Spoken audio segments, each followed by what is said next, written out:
248 বছরের ইতিহাসে প্রথমবারের মতো কোনো নারী মার্কিন মসনদে বসবেন নাকি ট্রাম্পই হবেন হোয়াইট হাউসের বাসিন্দা, এ নিয়ে তুঙ্গে নানা জল্পনা কল্পনা। তবে এর আগে ট্রাম্পকে ঘিরে নতুন আলোচনার জন্ম দিয়েছে 2020 সালের নির্বাচনে ফল উল্টে দেওয়ার চেষ্টার মামলা।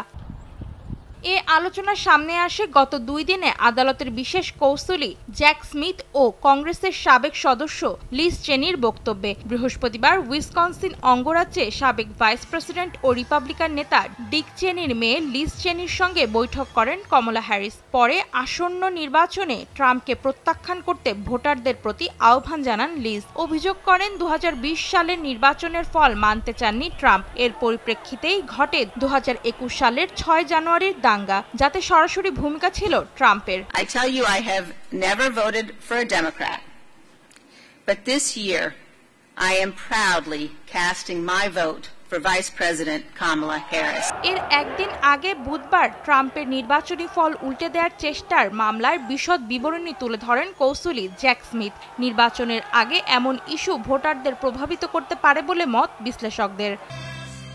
এর মাঝেও ভোটারদের টানতে ট্রাম্পের চেষ্টা থেমে নেই। বৃহস্পতিবার মিশিগানে এক প্রচারণায় বলেন, নির্বাচিত হলে কোনো রাজ্যে গ্যাস চালিত যান নিষিদ্ধ করবেন না তিনি। এছাড়া জোরালো সমর্থন দেওয়ার জন্য ধন্যবাদ জানান ধনকুবের ইলন মাস্ককেও।